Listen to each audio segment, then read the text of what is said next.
everyone, welcome to my channel. I hope you're having a lovely day. Today's video is a 10-minute watercolor painting, so feel free to follow along, or you can just sit back and watch. There is one portion that I do speed up because it's just the paint drying. I did use a portion of that 10 minutes for the paint to dry, which is kind of boring. I didn't want you to have to sit through that, so I do speed it up a little bit. But if you are following along, you can just pause the video, let your paint dry, and then pick up where it leaves off. So let's go ahead and jump right in. So I started out with a large mason jar lid and my 4H pencil to do a very light outline and get a perfect circle just by tracing the bottom part of the lid. And as soon as I'm done, lift it off, you can see there's just a nice light circle. This is something I've been wanting to try for a while, is the sort of little mini circle paintings with watercolor where you have it mostly inside the circle and then little bits of the paint kind of protruding from outside the circle.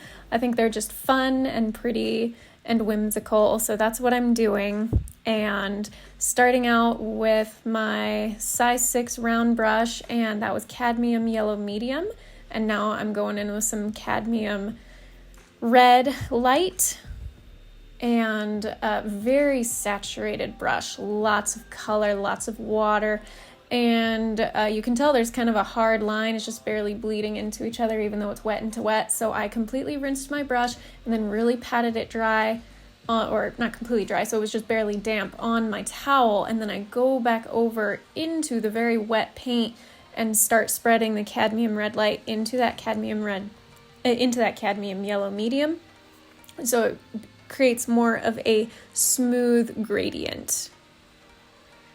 And you want to work with it being really wet, so wet in a wet technique all the way here for this background. And now I have the cadmium red medium, and then that's alizarin crimson at the bottom. So using a full spectrum of warm and cool reds. The warmest red is that cadmium red light. It has a lot of orangey tones. The coolest is the alizarin crimson because it has more of the kind of purpley side of things, or blue. Adding some ultramarine blue there to blend into the alizarin crimson for some sort of purple hues. If you can't tell, this is meant to be sort of sunset type colors. And while I did look at a reference image for inspiration, I didn't exactly follow the reference image, but that is linked in the description. It's from unsplash.com, and again, it just sort of helped me with the sort of color idea of colors rather than more of an exact following of what the image looks like. Going back with the damp brush and just kind of letting some of those colors bleed into each other, also adding a little more ultramarine blue down there at the bottom for some of those purpley tones. When you get down to the bottom of those sunset colors, a lot of time you'll have some purplish grays. And here's the fun part where I didn't want it to be within a perfect circle, wanted to have a little bit of those fun, splashy, abstract pieces to it. So that's kind of what I'm doing here, just taking some of the colors where they're at, the alizarin crimson, the cadmium red light, and then that cadmium yellow, and just going a little bit outside the lines of the circle so it's not exactly perfect.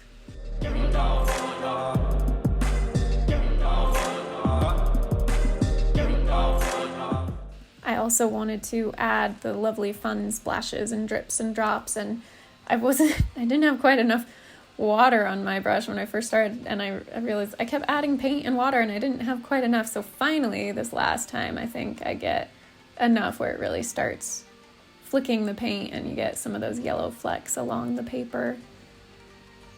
You need quite a bit of water and quite a bit of paint to get those water droplets when you're using a paintbrush instead of a toothbrush. I didn't want to take the time to just grab my toothbrush, so I just was using the paintbrush that I had and flicking it against my finger.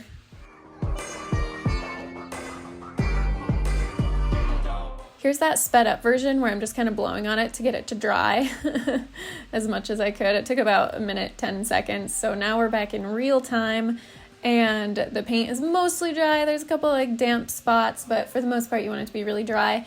And I'm going in with my size 3 round tip brush, or round brush, you could call it either one, and with black. I am using black here for a silhouette type shape, and I'm just going in and laying in some pine tree type shape. So starting with the line of the trunk of the tree and then going in and just dabbing paint on there, really trying to get it to look sort of like a pine tree texture.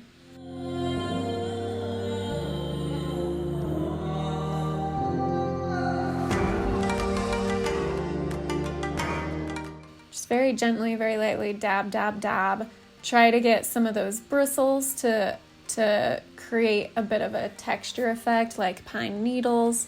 So you don't want your brush to be waterlogged. You want a little more paint. You want pretty thick paint rather than more watery. When you have more paint on your brush rather than water, it's going to create a harder edge. It's going to be a darker color, and that's what's really going to create the contrast between your flowy, smooth transitioned background versus the sort of hard silhouettes of the trees.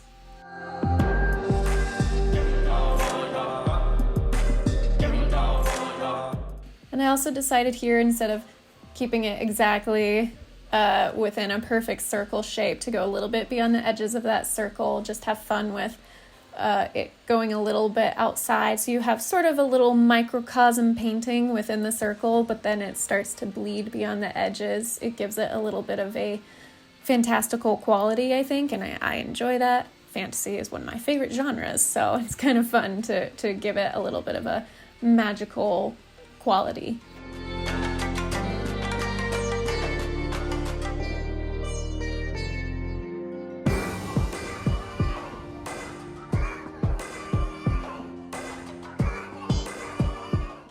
So nothing too exciting here, just really going back and forth and adding in those trees, dabbing your really thick paint on there, going a little bit below, and just laying in some of those shapes. I did want to try and vary it up, so I add a couple of just very thin branchy lines of deciduous type trees rather than all conifer trees, just to give it a little variation. You can choose whatever type of tree you want. If you want to have it all be deciduous type trees in the wintertime without any of their leaves, you could do that. You could do deciduous trees that do have their leaves on them. Conifers, for a quicker amount of time, tend to be a little easier. You have that general triangle type shape that you're following, as well as just dabbing the paintbrush down, and then you have your sort of single line in there for the trunk, the upright vertical line. So if I would recommend sticking with maybe the conifer type trees so that it goes a little quicker. But if you're willing to spend a little more time and you want to play around with a bunch of different branches that you might find on a deciduous tree, go for it.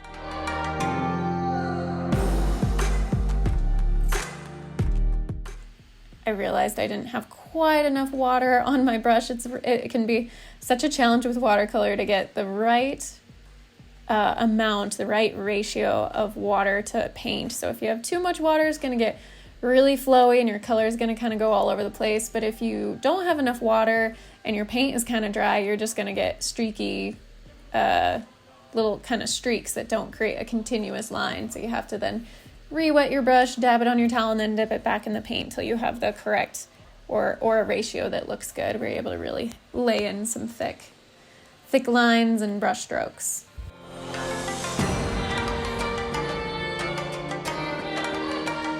Getting near the end, I sort of looked up and realized I don't have that much more time within my 10 minutes, so I go ahead and make it add a few more bristles and branches there, another little kind of tree type branches on the other side, and then I wind up slightly wetting my brush and getting more some black splashes with the dots. And then I had in the last 20 seconds to add a signature, so the signature turns out a little sloppy because I was rushing, and so it didn't come out as clean lined as I would have liked, but I did make it pretty much within the 10 minutes. I think I used 5 more seconds beyond the 10 minutes to finish that signature. But for the most part, there's your 10-minute painting, including the drying time and drawing the circle. And there you can see the final appearance.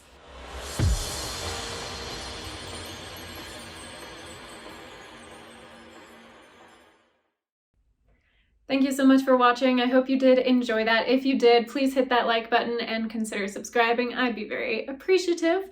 Until my next video, be kind to yourself, be kind to others. God bless, and I'll see you soon.